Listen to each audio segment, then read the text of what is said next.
students, welcome to this channel Educational Feeds, and in this video we will further continue the chapter number 2.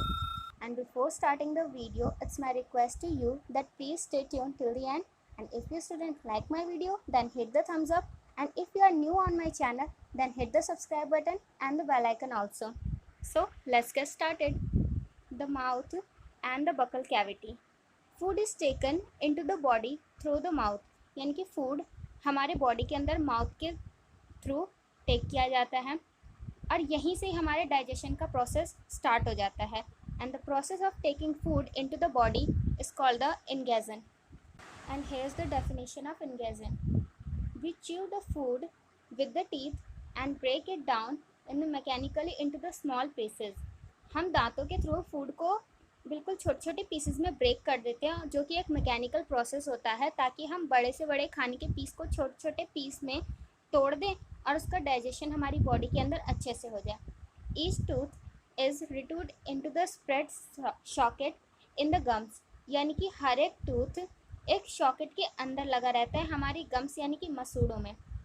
Are teeth very in the appearance and the perform different function, यानी कि हमारे सारे दांत दिखने में भी अलग अलग होते हैं और दिखने के हिसाब से इनकी परफॉर्मेंस भी अलग अलग होती हैं. Accordingly they are given different names, और उसी के हिसाब से इनको डिफरेंट नेम्स भी दिए गए हैं.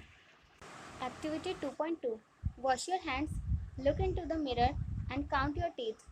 Use your index finger to feel that the teeth. How many kinds of teeth could you find, यानी कि अपनी इंडेक्स फिंगर को लेके अपने दांतों को टच करिए और ये पता लगाइए कि आपके पास कितने टीथ हैं और कितने तरह के हों.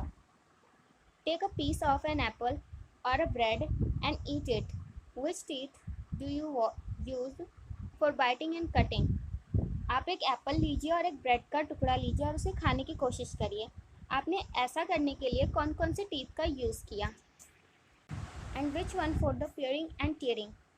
Also find out the ones that are use for the chewing and grinding, यानी कि चबाने के लिए और किसी भी खाने को पीसने के लिए या फिर किसी चीज़ को चीरने के लिए हमें किस किस दांतों का यूज़ करना पड़ता है, ये हमें इस ऑब्जर्वेशन टेबल में रिकॉर्ड करना है. यहाँ पे है टाइप ऑफ टीथ, यानी कि कटिंग और बाइटिंग के लिए हमने कौन सा यूज़ किया, टीयरिंग के लिए हमने कौन सा यूज़ किया, च्यूइंग और ग्राइंडिंग के लिए हमने कौन से दांतों को यूज़ किया. तो नंबर ऑफ़ टीथ हमारे टोटल 32 होते हैं. Number of teeth lower jaws में एंड अपर जॉज में. तो मैंने यहाँ पे ये टेबल को फुलफ़िल कर दिया है. कटिंग और बाइटिंग के लिए हमारे पास लोअर जॉ और अपर जॉ दोनों में ही 4 होते हैं टीथ. एंड टीयरिंग के लिए भी 2 होते हैं. और च्यूइंग और ग्राइंडिंग के लिए हमारे पास 10 टीथ का पेयर होता है, और ये टोटल मिला के हो जाते हैं 32 नंबर ऑफ़ टीथ. और ये हमारे दांतों की अरेंजमेंट है हमारे मुंह के अंदर लोअर जॉ में और अपर जॉ में.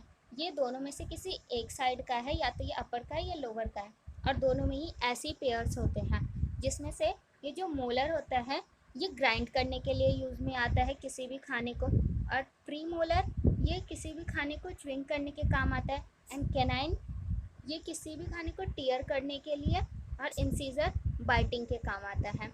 तो इन चारों के इनके शेप के हिसाब से इनके नाम भी अलग अलग हैं और इनके फंक्शन भी अलग अलग हैं. Our mouth has the salivary gland which secretes saliva. Do you know the action of the saliva on food? Let us find out. यानी कि हमारे मुंह के अंदर सलाइवरी ग्लैंड होते हैं जो कि सलाइवा सिक्रीट करते हैं.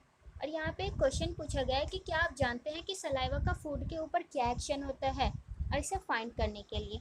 तो सलाइवा का एक्शन सिर्फ यही रहता है कि वो बड़े बड़े फूड के पार्टिकल्स को छोटे छोटे टुकड़ों में तोड़ देता है ताकि उसका डाइजेशन अच्छे से हो जाए. सिर्फ एक यही काम रहता है सलाइवरी ग्लैंड्स का. Take 2 test tube, label them A and B in the test tube. A. Put on the tablespoon of boiled rice in the test tube. B. Keep on the tablespoon of boiled rice after the chewing it to 3 to 5 minutes and add 3 to 4 milliliter of water in both test tube. Now pour 2 to 3 drops of iodine solution in each test tube and observe why is there the change in color in the test tubes. यानी कि ये बोला गया है कि आप 2 test tube लीजिए जिनमें से एक में सिंपल चावल को रख दीजिए और दूसरे को 3 से 4 बार चबाए हुए चावल को रखिए और उसके बाद उसके ऊपर आयोडीन सॉल्यूशन डालने के लिए। तो आयोडीन सॉल्यूशन डालने के बाद उन दोनों टेस्ट ट्यूब में से जो चावल का कलर है उनका कलर चेंज हो जाएगा। ऐसा इसलिए होता है क्योंकि जब हम 2 से 3 बार जब किसी भी चावल को चबाते हैं तो वो शुगर में कन्वर्ट हो जाता है। Discuss the result with your classmates and your teachers. The saliva break down the starch into the sugar. यहाँ पे कह दिया कि सलाइवा ने स्टार्च को जो कि चावल में था उसे शुगर में कन्वर्ट कर दिया है, इसलिए चावल का जो है वो कलर चेंज हो गया। The tongue is a fleshy muscular organ attached at the back of the floor of the buccal cavity. और जो हमारी जीभ होती है ये एक फ्लैशी मस्कुलर ऑर्गन होती है जो कि सिर्फ इसमें कोई हड्डी नहीं होती, सिर्फ मसल्स की बनी रहती है और हमारे back of the buccal cavity से अटैच रहती है। बकल कैविटी हमारे मुंह को ही बकल कैविटी बोला जाता है।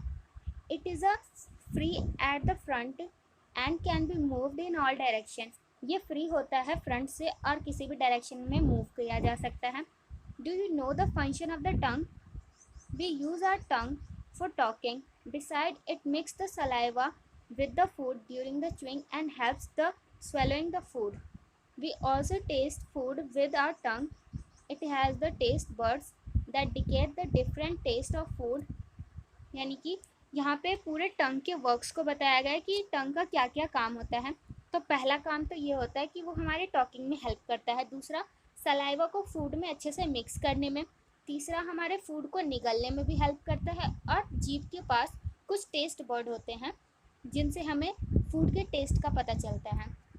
तो यहाँ पे जीभ के हमने 4 वर्क्स को देख लिया है जिसे कि आप अपनी एनसीईआरटी में नोट कर ले, अगर एग्ज़ाम में पूछा जाए तो आप इजीली बता सकें।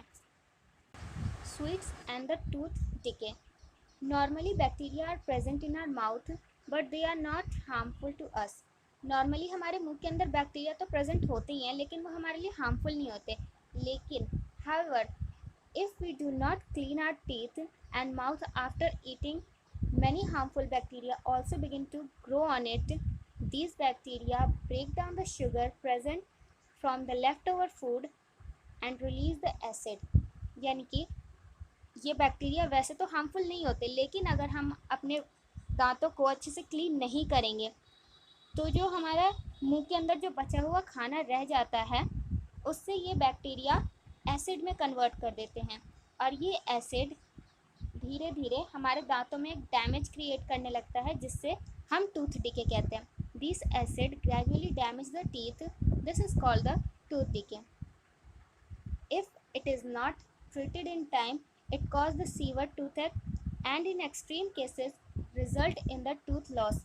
यानी कि अगर इसे टाइम पे ट्रीट नहीं किया गया तो ये एक दांतों में दर्द का कारण भी बन सकता है और हम अपने दांतों को खो भी सकते हैं। Chocolate, sweets, soft drink and the other sugar products are the major culprits of tooth decay। यानी कि जो जितने भी शुगर प्रोडक्ट होते हैं ये मेजर कल्प्रिट्स होते हैं टूथ डिके के, यानी कि इनसे ज़्यादा चांसेस होते हैं कि हमारे दांतों में डिके हो जाए यानी कि क्षय हो जाए दांतों का और दांतों ख़राब हो जाए, इस तरीके से कुछ हो जाती है, दांतों के अंदर गड्ढा सा हो जाता है। Therefore, one should clean the teeth with the brush or the दातुन and the dental floss। Floss एक ऐसा थ्रेड होता है जो कि बहुत ही स्ट्रॉन्ग होता है जो 2 दांतों के बीच के खाने को फंसे हुए खाने को निकालने के काम आता है। At least twice a day and rinse the mouth after every meal. Also one should put on the dirty fingers any unwashed object in the mouth. और हमें अपने मुंह के अंदर किसी भी डर्टी फिंगर या किसी भी बिना धुले खाने को जल्दी से नहीं डालना चाहिए। इन सारे रीज़न से हमारे दांतों को नुकसान पहुंच सकता है। Sometimes, when you eat in hurry, talk or laugh while eating, you may cough, get hiccups or choke sensation. These happens when the food particles enter the windpipe। यानी कि जब भी हम जल्दी जल्दी में खाना खाते हैं या बात करके खाते हैं या हंसते हुए खाना खाते हैं तो हमें उस टाइम पे हिचकियाँ या फिर एक चॉकिंग से सेंसेशन होने लग जाती है उस टाइम पे, जो कि ऐसा इसलिए होता है क्योंकि फूड पार्टिकल्स जो होते हैं वो हमारी विंड पाइप में एंटर कर जाते हैं। The wind pipe carries air from the nostril to the lungs, it run at the adjacent to the food pipe. यानी कि ये जो विंड पाइप होती है ये हमारे नॉस्ट्रल से लेकर लंग्स तक कनेक्टेड रहती है और ये बिल्कुल एडजेसेंट पे ही कनेक्ट होती है फूड पाइप के, यानी कि दोनों का पैसेज बिल्कुल साथ साथ होता है। But inside the throat air and the food share a common passage, और हमारे गले के अंदर इन दोनों का एक कॉमन पैसेज होता है। Then how is food prevented from entering the wind pipe, फिर खाने को विंड पाइप के अंदर एंटर होने से हम कैसे रोकते हैं? तो वो ऐसा इसलिए होता है क्योंकि विंड पाइप के ऊपर एक वाल्व लगी रहती है, जो अगर फूड जब जा रहा होता है तो वो वाल्व अपने आप को बंद कर देता है। वाल्व एक ढक्कन लाइक प्रोजेक्शन होता है जो उस पाइप को जब खाना निकलते हैं उस टाइम पे विंड पाइप को बंद कर देता है, ताकि जो खाना है वो विंड पाइप के अंदर ना जा सके। लेकिन अगर फिर भी बाय चांस अगर खाना विंड पाइप के अंदर चला जाता है तो उस टाइम पे हम कफ, हिकअप्स और चॉक्ड फीलिंग महसूस करते हैं। This is done for today and hope you like the video. If yes, then don't forget to hit the thumbs up. Till then, take care. Bye bye.